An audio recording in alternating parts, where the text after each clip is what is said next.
What's up, you guys? It's Graham here, and if you thought the market couldn't get any crazier, it just did. As of a few days ago, Trump announced his plans to inject hundreds of billions of dollars into the housing market in an effort to lower monthly home prices. But even though it sounds like this should make buying a home more affordable, historically, moves like this don't just calm the markets, it flips it into overdrive. Or in some cases, it actually makes housing more expensive for the same people it was expected to help, fueling rumors of another bubble. Honestly, this is one of the reasons why I've started to sell off all my real estate this year. I'm in the process of listing another one in a few months, and by the end of the year, it's my goal to have all but one remaining property.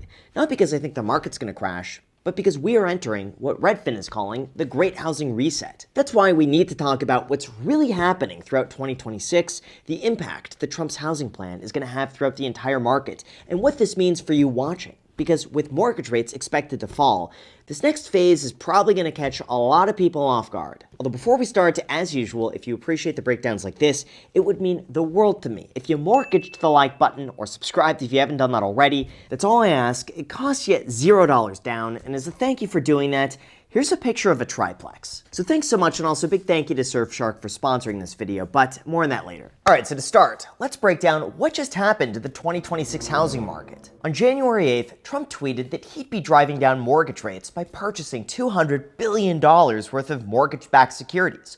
And if that sounds confusing, basically here's what you need to know. When you go to a bank to get a home loan, those banks don't just keep that loan on their books. Instead, that mortgage gets bundled together with thousands of other loans, and it's sold in a massive package known as a mortgage-backed security. Now, in a normal market, those mortgage-backed securities are sold off to insurance companies, pensions, hedge funds, and institutional investors at a market rate for those who want to earn a safe, stable return on their money. But when a massive buyer steps in like this with $200 billion at their disposal, it pushes the prices of those securities higher, thereby driving down the yield, and when that yield goes lower, mortgage rates get cheaper. In fact, most analysts predict a drop of about 1/4 to 1/2 percentage point in mortgage rates, which could boost purchasing power by as much as 6%. Even now, the rate of a 30-year mortgage dropped to 5.99%, matching the low from February of 2023. However, even though this is expected to improve buyer affordability and lower monthly home payments, when you have a market like this that is still in short supply of houses, the benefit doesn't go to the buyer first, it goes to the seller. Like cheaper financing doesn't solve the root issue. It just gives buyers a temporary means to pay more for the same amount of homes. And that's what brings us to 2026 inventory. Everything that you see today really began throughout the 2005-7 housing bubble when home builders went into overdrive.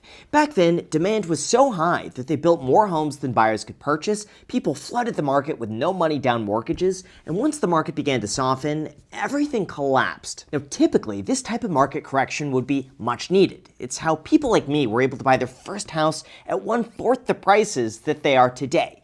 Except there was a rather dramatic change. Ever since then, home construction never returned to its pre-2006 levels, and this continued until the 2020 pandemic, when everything got exponentially worse. Essentially, when mortgages fell to their lowest level ever in history, people refinanced into really cheap rates. But once those rates began to go back up, people refused to leave, because if they did, their payment would increase by as much as 50%. Well, when you combine that with the fact that home building still has not caught up to where it was 20 years ago, you have the perfect storm to keep housing prices high.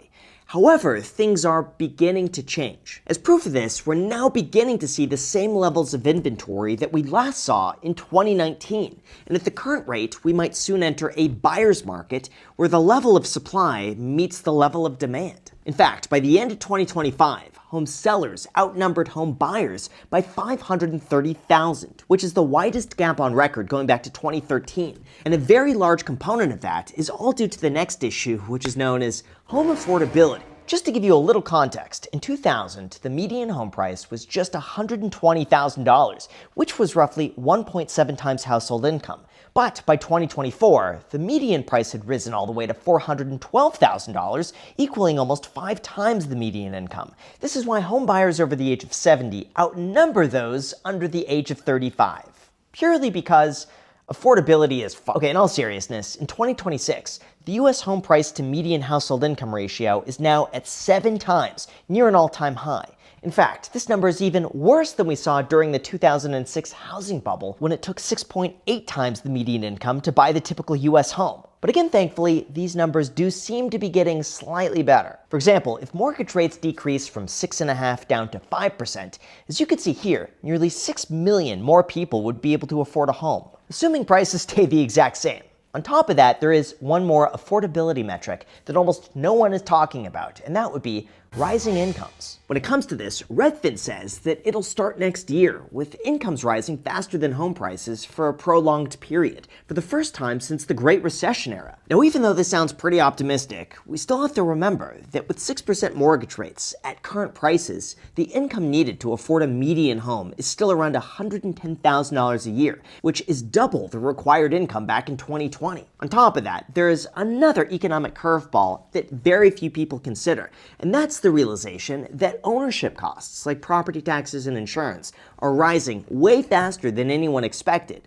For example, if you want to hear something crazy, 8% of all borrowers are now paying more for property taxes and insurance than they are on their mortgage. So with costs rising, mortgage rates falling, and the math breaking in a way that very few people are talking about, it's crucial to understand what's happening, what the experts are predicting is going to happen throughout these next 12 months, and why I am selling off everything, because the reality is a lot crazier than you probably think. Although before we go into that, it's worth mentioning that usually it's the new year when people start taking their finances a lot more seriously, because the truth is, it's not just about what you invest in, but it's also about protecting your accounts, your privacy, and your personal information. This is why I personally use today's sponsor, Surfshark VPN, all the time. For those unaware, they help keep everything you do online secure and anonymous, whether it's researching financials, logging into bank accounts, or just trying not to get tracked by every website you visit. They're able to do this by encrypting your online data, protecting your personal information, masking your IP address, and preventing hackers from identifying your city, country, or download history. Basically, a VPN works by swapping the real location of your device with a new one, giving you the ability to virtually travel anywhere around the globe. On top of that, Surfshark's Clean Web feature also blocks ads, trackers, malware, and phishing attempts, allowing you to surf the web safely. Plus, they don't track, store, or monitor what you do online. This means there's no connection or activity logs whatsoever, so that you could rest assured your activity is private. Personally, I use a VPN anytime I travel, anytime I connect to unsecured Wi-Fi networks, or anytime I want to change locations to watch a streaming show that's only available in select countries. This makes it easy to pick a destination, browse the internet safely, and not have to worry about my personal data just being leaked. No joke, the way I see it, there's no reason not to use a VPN anytime you're on the internet. So if you want to get started, click the link down below in the description or go to surfshark.com/Graham and use the code Graham at checkout to get an extra 4 months for free. On top of that, they also offer a 30-day risk-free money-back guarantee, so there's no risk to try it out and give it a shot. Again, that link is down below. Thank you so much, and now let's get back to the video. All right, now in terms of what's happening throughout the housing market, I've saved the best for last. There are two more important considerations to keep in mind, with the first being lower mortgage rates. Like I mentioned earlier, there's the expectation of a $200 billion injection throughout the mortgage market in an effort to bring down monthly home payments. And yes, in the short term, this is likely going to have a lot of benefit for buyers. For example, a reduction of 0.25 percentage points in mortgage rates increases a buyer's purchasing power by roughly 3%. This means by the time this goes into effect, if mortgage rates drop by 50 basis points, a buyer could increase their purchasing power by 6% for the exact same monthly payment. Even today, we've already seen rates drop by some of their biggest amounts in years. However, even though this sounds like an improvement, some experts believe that short-term, this could actually cause home prices to spike back upwards as buyers scramble to lock in lower interest rates. Or I guess as the Realtor.com chief economist points out, the resulting boost to buyer demand could put upward pressure on home prices, offsetting some of the intended affordability relief. Or I guess put more simply, cheaper financing just allows prices to rise until the monthly payment reaches an equilibrium of supply and demand. And without a meaningful increase in supply, the end result is most likely just going to be slightly higher housing prices. In addition to that, it's also important to clarify that as of right now, this is not an ongoing injection of money like we saw back in 2020. Instead, it is a one-off, short-term intervention, and as a result of that, it's unlikely to change builder behavior or materially increase housing production. Look, from my perspective, objectively, even though $200 billion seems like a lot of money, for context, the size of the entire mortgage-backed securities market is currently $11 trillion, and the Fed still holds $2 trillion of it on its balance sheet. This means a $200 billion injection of capital is worth roughly 2% of the Fed's current holdings, and without recurring stimulus over a long period of time, the benefit is likely going to dissipate once the money is used up. So what's this going to do to housing prices? Well, in terms of what we could see throughout this next year, Zillow believes that prices will rise 1.2% nationally in 2026. Fannie Mae anticipates a 1.3% gain this year, and Redfin follows very closely behind with a 1% forecast. On top of that, they expect some markets will continue to do quite well, including New York suburbs, Cleveland, St. Louis, Minneapolis, and Madison, Wisconsin, while other locations like Nashville, San Antonio, and several markets in Florida might continue to decline. Now, the most optimistic of housing prices comes from, no surprise, Realtor.com, who anticipates a national 2.2% increase in 2026, driven by slightly falling rates, with these markets seeing some of the biggest declines. Of course, it is important to mention that even though every single analyst is expecting home price growth in 2026, every single one of those predictions is negative once you account for inflation. For example, even if your home price goes up in value 2% this year, but inflation is 3%, that just means you lost 1% of purchasing power, even though your home on paper is worth more. That's why the general consensus seems to be that home prices in terms of dollars will go up, even though their value relative to inflation will decline, if that makes sense. Although in terms of what I think and why I am selling off my entire portfolio, here's what you came for. Throughout the last 2 years, I've taken a very close look at every single one of my properties, added up how much they've made, calculated my equity, and have determined on a large scale I'd make identical returns investing in just about anything else, but without the risk, without the hassle, and without the headache of managing rentals. Like in one of my properties, it now has $600,000 worth of equity that only earns 4.5%. And at that return, it doesn't make as much sense to keep anymore than when I first bought it and it was making a 12% return on equity. Or I guess more simply put, property values have increased so much that it's no longer a worthwhile return on capital. I know it's a weird problem to have, but that's also just the tip of the iceberg. I'm also noticing that my overhead expenses are growing to a point that I just don't see getting better anytime soon. Like, my insurance rates are double what they used to cost 5 years ago.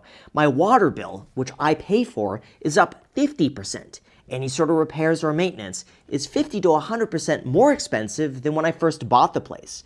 And now, with Los Angeles limiting rent increases to 90% of CPI, this basically guarantees that I could never keep pace with inflation. Combine that with never-ending California taxes and mortgage rates coming down, which should boost the short-term value of my properties even further, and it's a no-brainer to sell everything, take my money into something else that earns an identical return, and be able to do just as well without any exposure to tenants, unexpected overhead, or California government policy. Honestly, this is something I never thought I would say because I bought all these places between 2012 and 2019.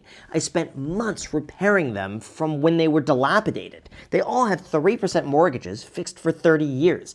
I never raised rents because I just wanted a good tenant who was going to take good care of the place and pay on time. I didn't want any stress, and so I figured I'd just pass the savings back on to the tenant. But at this point, they're driving out people like me, and most likely the person who takes my place is going to be way worse for the city of Los Angeles. Just saying. Now, in terms of what this housing market means for you, just from what I'm seeing as both a seller and as someone who's been involved in real estate since 2008, I am noticing that prices are softening. There is more inventory coming onto the market, and for the first time in a long time, buyers are beginning to gain the upper hand. Obviously, every location is going to be different, and some areas could see some rather large price increases, although if you're in the market to buy a home, I'm not going to say it's a bad time to buy, but it is a reminder to stick within a price range that you could afford. Don't rush into something out of fear that the housing market is going to outpace what you're able to buy, and don't be afraid to negotiate should the opportunity present itself. I'm just seeing so many listings out there that have been sitting for months without any offers whatsoever. And even though a percentage of those sellers are simply testing the waters without any intention of actually selling, there are other sellers out there who just went in with the wrong strategy, overpriced, they're chasing the market down, and those are the people who you should be willing to negotiate with. At the end of the day, this isn't me saying that you shouldn't buy a house in 2026, or that housing is bad, or that the market's going to crash. But it is saying that the rules for housing have changed. Like really over the last decade, buying any house in any condition, in any location, worked because overhead costs were manageable, prices kept going higher, and patience was rewarded. But now with higher overhead costs, slower appreciation, higher mortgage rates, and less room for error, every single purchase needs to be closely scrutinized, and it's no longer a no-brainer to buy a house. For me, that just means cashing out, simplifying, and reallocating the assets into something that gives better risk-adjusted returns. For you, that might mean scrutinizing every deal, doing the math, determining if it's better to rent or buy, and then not confusing past performance with future results. I just think the biggest mistake that people are going to be making over these next few years is assuming that the old playbook still works. And also not hitting the like button or subscribing if you haven't done that already. Thank you so much for watching. Make sure to leave a comment down below. I will do my best to read and reply to as many of you as I can. Thank you again for watching, and until next time.